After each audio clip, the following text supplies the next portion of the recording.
Thank you, Laska and Corla, and thank you, Taoiseach and ministers. As we see light now at the end of the post-pandemic tunnel, we've all learned different ways of working, and I just want to ask you to update us on your progress to secure the remote working for the future, or indeed the option of partial remote working for employees for the future, and indeed steps taken to try to advance remote working hubs around the country. Obviously, we have a big opportunity in my own town in Dún Laoghaire, and really interested to hear your progress so far. Thank Deputy Carol McNeill for raising the important issue of remote working and the move towards a blended working model post-pandemic. As I've said before, I believe the pandemic has changed the world of work forever. Many of us will return to the office, but video conferencing will become more common, and travelling for work much less so. While some people will work full-time from the office or from home, many of us will be blended workers, working sometimes from the office, other times from home, or perhaps from a hub or on the go. The remote working strategy, which I published in July, aims to ensure that remote work is a permanent feature in the Irish workplace of the future, in a way that maximises economic, social and environmental benefits.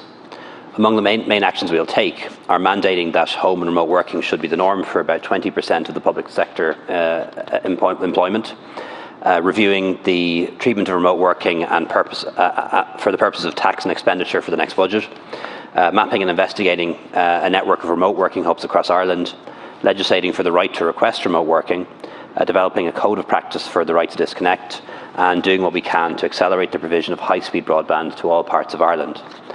My department is leading on the implementation of the strategy, and members will be aware that I signed a code of practice on the right to disconnect back on April 1st, and a public consultation on the right to request remote working concluded on the 7th of May. I'm very aware of the importance of remote work infrastructure for the development of remote work, and under this strategy, significant investment will be made in remote working hubs and infrastructure in underserved areas to underpin the development of a national hub network.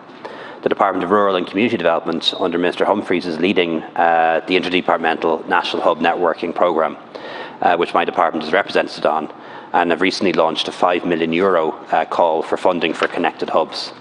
Earlier this week, Minister Humphreys launched connectedhubs.ie, which will provide a shared booking platform for hubs across the country. It's Ireland's first ever digital hub network, and 66 hubs from across the country are on board and are accessible to remote workers via an online map. The number will rise to 100 by the end of 2021, and the overall target is 400. Thank you, Taoiseach, and that's great progress. And if I could suggest that, it's not just about rural communities. My own town in Dún Laoghaire, there's 140,000 people living within 10 minutes of a major urban town in the Greater Dublin area. 34% of whom are under 30 and want to be in innovation-driven, knowledge-driven businesses. We have a main street, Georgia Street, that's 1.2 kilometres long. It has 264 shop fronts, many of which have been vacant for a very long time. And there is an opportunity for the people of Dún Laoghaire to be able to work, jobs that have had a city centre presence, but to be able to do that partially from hubs around Dún Laoghaire with support, with really good broadband, and with creating those facilities.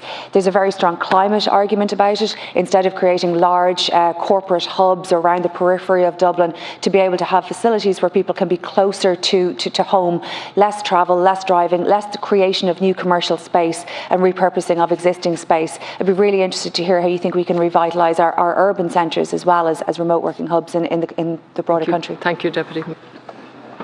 Yeah, thanks very much, Deputy. I should add that as we return to the office, hopefully in September, October, I plan to launch a publicity campaign on remote working ahead of this.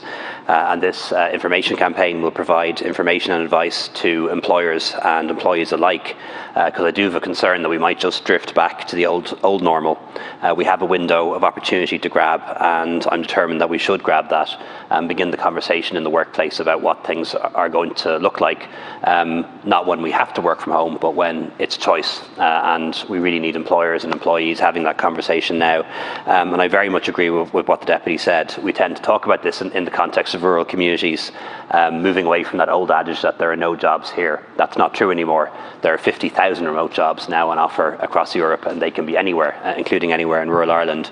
But we also have urban main streets that have a lot of vacancy, There is a future for bricks and mortar retail and for bricks and mortar banks, but there's going to be less of them.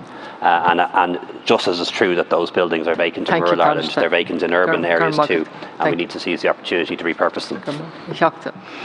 Thank you very much. And again, I really appreciate your response, and I'd go back to the sort of the climate imperative around using the structures that we have, and there's a big opportunity to do that. Yes, we will, you're absolutely right, have concrete retail spaces and new businesses, and we already see that coming into Dún Laoghaire, and it's very exciting.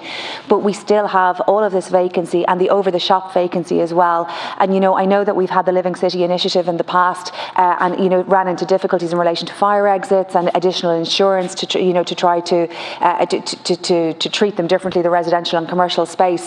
But we have all this space, and we are under pressure to try to revitalise our towns, to get people living in our towns, to get people working in our towns, and everything that the government can do to try to drive the revitalisation of towns through the Living City initiatives and repurposing it and looking at the insurance elements of it, through driving hubs back into our towns. All of that has a really strong climate imperative as well, and I thank you for your work on it.